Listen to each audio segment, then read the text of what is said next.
Hello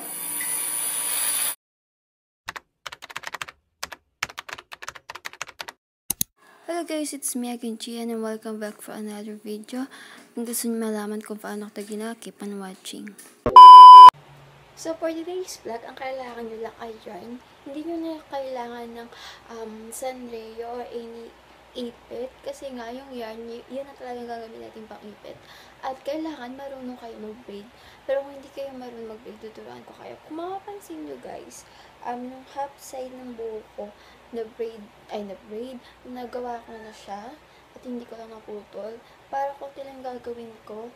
At ito lang masasabi ko sa inyo. Pag mahaba yung buhok nyo, asahan nyo na medyo mahabang pasensya yung kailangan nyo. Kasi lalo sa likod, ang hirap. Pero kaya yan. Kung kaya ko nga, kaya nyo syempre yan.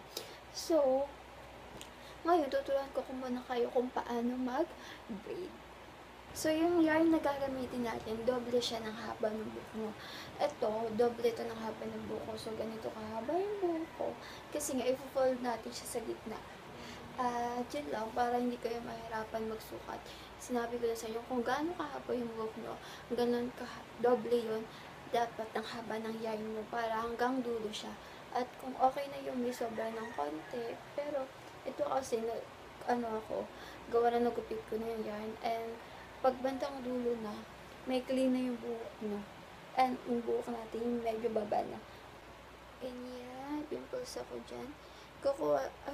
Tuturuan ko muna kayo kung paano mag-braid. So, kuha muna kayo ng kung gaano kalaki yung dami ng buhok yung kailangan nyo. Pero mas maganda kung ganito, medyo manipis, diba? Hanggang na tingnan. Pero pag bandang dito na, hindi nyo na masasabi kasi hindi nyo kita yung bandang likod. Pero okay na yung kasi likod. So, ganito. Santabin mo natin yan. So, hatiin nyo yun sa tatlo. Hatiin nyo yung buhok nyo. Yan. Hatiin nyo sa tatlo. And, eto, dadayan nyo siya dito. Ililipat nyo itong nasa kanan nyo, pupunta nyo siya dito sa gitna. Tapos, ito naman dito. Pag na ganyan na, balik lang yun. Salitan lang siya. Yan, paikutin nyo lang ng paikutin. Parang yung pagpapaikot sa inyo ng ex mo. Yan, ganan. So, yan, ganan, ganan. So, ulitin ko. Yan, diba, nahati nyo sa pangatlo. Itong nanditong sa inyo, pupunta nyo siya, ililipat nyo siya dito sa may gitna ng buhok nyo. So, ganan. Kung itong nasa gitna nyo naman, dito naman sa kabila. Yan. Tapos, ganun ulit. Bawat ulit lang siya. Yan. Bawat ulit lang siya. Yan. Yan. Yan. Yan. Yan. Yan.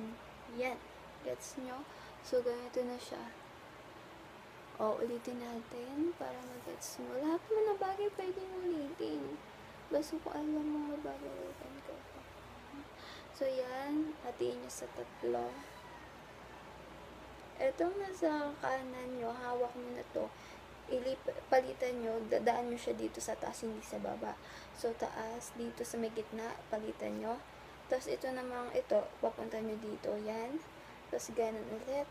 Tapos, ganun ulit. Tapos, ganun. Ganun. Ganun. Ganun. Ganun. Ganun. Ganun. Ganyan. So, yan ah. Gets nyo na? So, ngayon naman, tatry naman natin siya na may yarn. So, itong yarn natin. Kung ito yung buhok na, kung gano'n. Mas maganda sa una kung medyo manipis lang. Para maganda tingnan. Yan. Ano bang sukat? Natin. Yan. Ito. Yan. Ganito kanipis. Ito, pupunta, ilalagay nyo yan sa gitna. Tapos, yung ginawa natin ganito naman gawin, hatiin nyo rin to sa gitna. So, yung half side, ilagay nyo dito sa half ng yarn. Yan. Tapos, hatiin nyo ulit yung at kunin nyo yung kalahati, dahil nyo dito sa kabilang yarn. So, may matitirang konting buhok sa gitna para magmukhang highlight lang siya. So, after nyan, itong nasa gitna, gano'n lang din. Lilipat niyo siya dito sa kaliwa. Tapos, ito naman dito din. Tapos, ganun lang din. Tapos, ganun. Tapos, ganun. Ganun lang din. Para nagbe-braid lang kayo. Yan. Yan.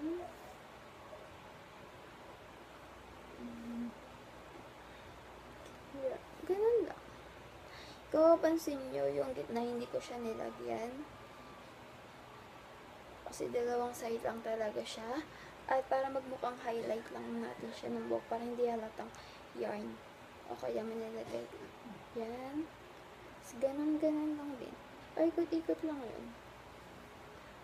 Kung mapansin yan.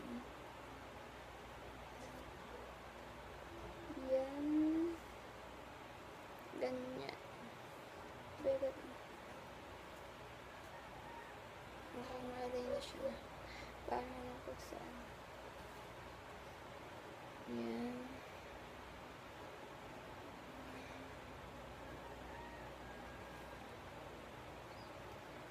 Kaya ko mahaba yung buhok niya pa. Pero, ganun talaga. May mga bagay na kailangan natin pag-checkaan. Walang bagay na madali. So, yan. Diba? Mas maganda kung manipis na.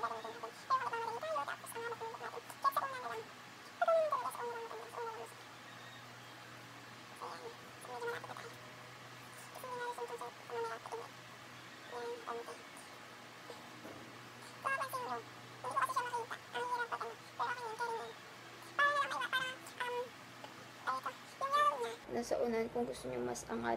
Itong yellow, lagi nyo siya dito sa may kaliwa. Hindi nyo na kasi makapansin yun. Yan. Lagi nandito siya sa may ganyan. So, ganun lang. Diretso lang yun. Parang mukha ano siya highlight. Di ba meron sa mga salon yung napapalagay kang ganun color. So, parang ganun lang din siya. So, pero kung gusto nyo gumamit ng mga gel wax para walang umangatan ganito, kumabas yung may mga buhok na maliit. Pero ako kasi, ayoko eh. Di pa ako naliligo. So, pag kung satisfied na kayo sa haba niya, kung gusto nyo hanggang dyan lang, so sabi ko sa inyo walang sunlight tayo na gagamitin. So, ito na yung gagamitin natin pinaka-paipit. So, kung first time nyo, hindi kayo marunong mag-braid, sa una talaga mahirap. Pero, tuloy-tuloy nyo na parang madali na lang. Yan. So, hanggang dyan na kasi konti na lang yung buhok. Mas baba. So, sa pagtali naman, kumuha kayo ng pinakamahaba. Ito. Pinakamahaba. Dalawa. Kumuha kayong dalawa. So, ito yung isa. Gagawin nyo, ito na yung pinakatali nyo. Ayan. Ito, dadalhin nyo. Para magtatali lang kayo. Yan. Itatali nyo. So, natapos natin yung isa. Dito sa mundad naman, kuwali tayo dito. So, medyo taas mo na gawin natin. Para hindi tayo maguluhan, itabi muna natin yung ibang buhok. Para hindi siya magsama-sama. Ganun naman, diba? Iiwalay mo siya para hindi siya maagaw ng iba. Kung asa na ako dito, meron ko na sa bubog.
Few moments later. Sorry guys kung hindi ko napakita sa inyo kung paano ko natapos to. Kung mapansin nyo, yung bandang una lang yung natapos ko at yung likod, hindi na kasi naubusan ako ng yarn. Ito lang yung available na meron ako ngayon. Pero, hindi naman siya halata na. I hope you like it.